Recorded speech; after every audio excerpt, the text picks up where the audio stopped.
What's up, Vindicators? This is Xenoxis, and this is the Xenoxis show for the 29th of March 2017. So we continue after I was talking about a bit about the World PvP because I wanted to talk about kind of what my post included. I had a more walk-up, but then it was deleted for some reason. Like I didn't mention any name in that. Sure, I did mention the name of a guild in that post, and that might have been, but it might be because I talked about another game that wasn't World of Warcraft, and therefore the post was deleted. You know, I'm trying to explain the logic why World PvP isn't balanced in World of Warcraft and stuff like that. But yeah. So that's what the Silas Hand guild would do, you know. That's the way they would handle like PvP and stuff like that. But I mean, like PvP like that in Manila, you know, like as I said, like people didn't care, you know, about getting, you know, killed over and over, you know, and stuff like that, because, you know, even low levels would do like raids against cities and stuff like that, you know, along with the high level ones, you know, and people didn't really care if they died a lot. Because back then people were really bad at the game, and like a lot of people were just super horrible at the game. And I remember in the post after talking about that, I did talk about something else also, which was a later experience that I had with something. I talked about some good PvP areas and stuff that, you know, like I believe I talked about Nagrand in particular. There's the city there you can take over. It was a pretty good thing. I mean, you could bomb it or whatever from via those bats that you could fly on.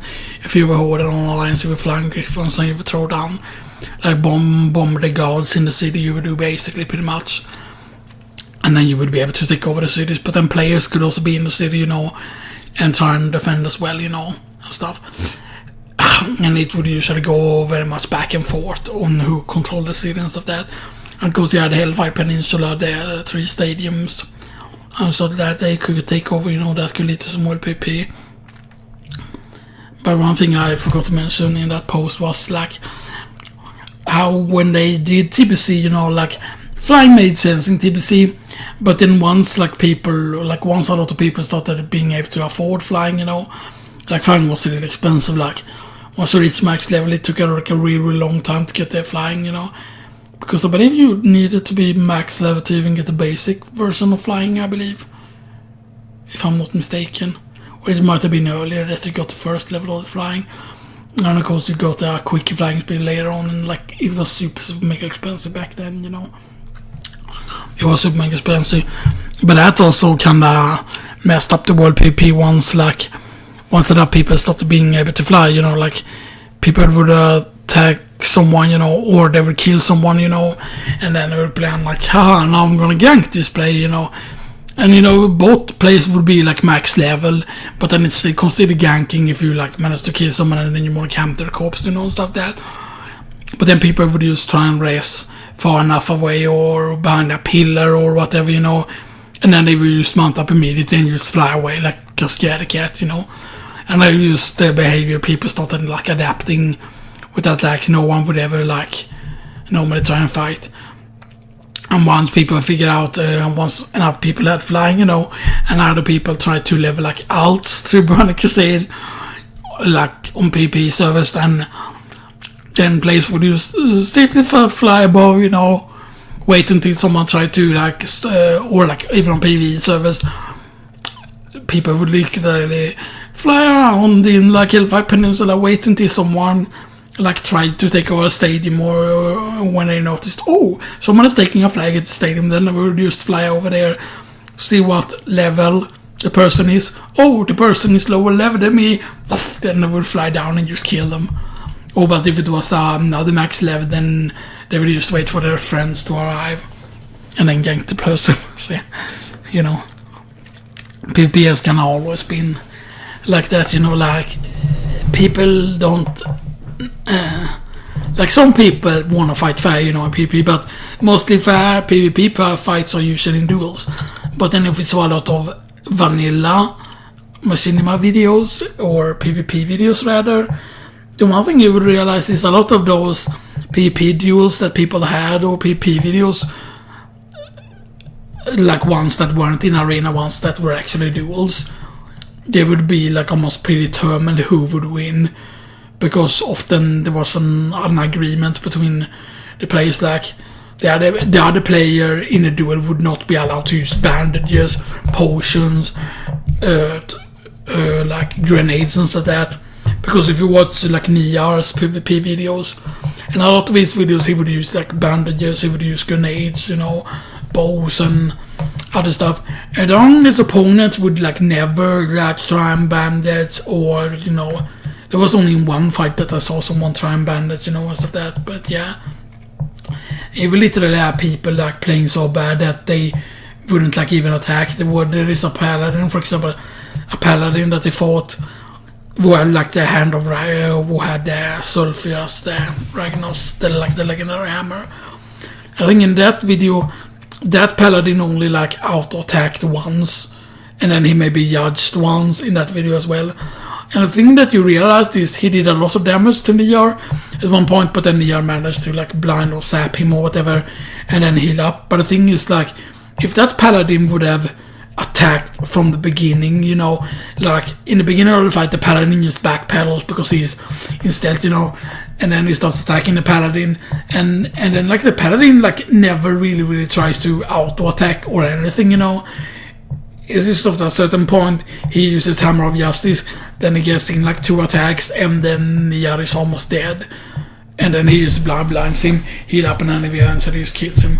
And that's the only time when the paladin actually tries to attack, and it took Niar a long time to get him down to like lower health and stuff like that. So it's just very weird when you see stuff like that, you know, like, you know, it just seems like very obviously that the fight is like predetermined and stuff like that, so yeah, which was a bit weird. But anyway, and then I remember after I talked about the PvP things, I also talked about, or before I started talking about those, I talked about that I used to play Holy Paladin as well in Legion, you know, and I can understand, you know, why people find the healer frustrating, you know. But, you know, like, but this wasn't to talk about like BGs or anything, but just World PvP, you know. I think it's in World PvP usually if you get CC'd or chain CC'd, you're usually dead as a healer, you know, pretty much.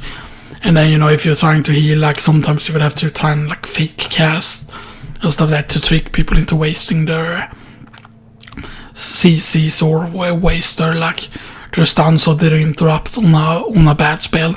But of course, certain classes don't have that many exclusive spells, because usually what a interrupt do is they stop you from casting from a certain specific school of spells, for example. So yeah, so then if you use a healing spell, for example, like if you try to cast a healing spell, then you get interrupted, then you cannot cast a healing spell for a certain amount of time, you know. But you can cast other spells that wouldn't be the same element pretty much. So there's like Holy Lockout, Shadow Lockout and stuff like that. So then you would try and fake cast a spell that isn't the same element. But of course certain classes cannot really do that.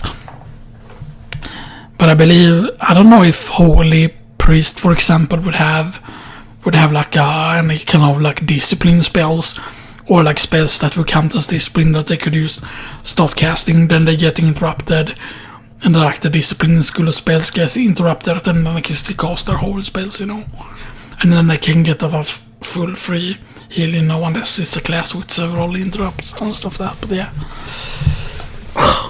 but the thing is, after that, you know, I went over like how certain classes basically, damn, I have some kind of thing there that came on the t-shirt before earlier, some kind of, I don't know if it's some kind of dust, I don't think it's dust, but I think it's after something, like something, I don't know exactly what it is, but yeah. But what I talked about was like how people enjoy like feeling powerful and stuff that in games, you know.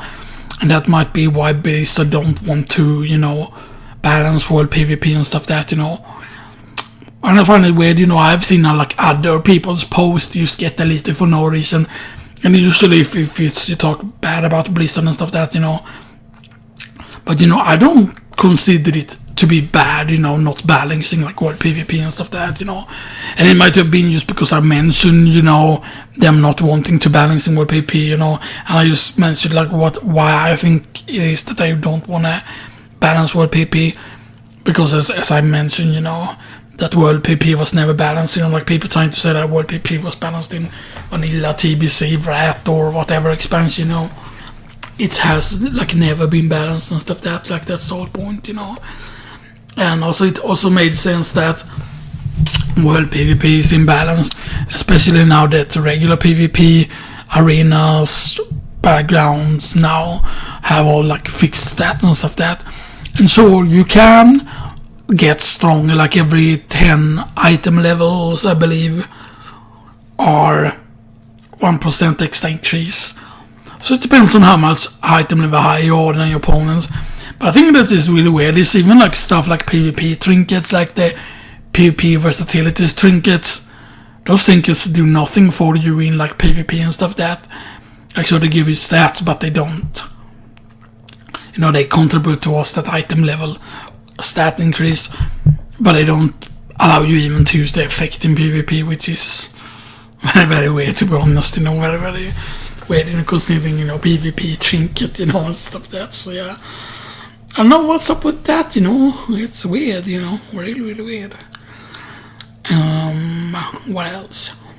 But yeah, and I like started talking about like Super Metroid and stuff like that in that post, and that's might have been why it was a little, because I mentioned how like in Super Metroid in certain situations in that game you start having that feeling of feeling powerful, like when you first obtain the gravity suit, usually after a pretty tough Hearthpwn fight, depending on how many energy tanks you had, you know, like people usually, when people play that game blind and do Hearthpwn for the first time, then it can be quite tricky, you know, especially people didn't explore enough and people didn't get enough energy tanks. It's totally possible to have only like 2 or 3 or so energy tanks when you fight Hearthpwn, but it's also possible to have like over 6 or 7 or something, I think, when you fight Hearthpwn, if you get absolutely everything you can get before you fight him, you know. Not including, of course, sequence breaking, you know, like because, you know, the really good wall jumpers in the game, like the really good speedrunners, you know, the way they wall jump is like they can wall jump like with a really, really short distance in between another, and doing that is really, really hard. Like you require like literally perfect timing, you know, pretty much, you know, which is really fucking amazing. But yeah, and of course when you get the gravity suit, well, it's not like a super powerful weapon. You start feeling that really, really that power, like considering how much damage you would take normally, and all of a sudden with this gravity suit you're taking so much less damage, you know. It's like so amazing, you know. And then later on when you like defeat Dragon, which is a female by the way, and then you acquire the space jump, and then you remember that wasn't there a grey door earlier in Meridia?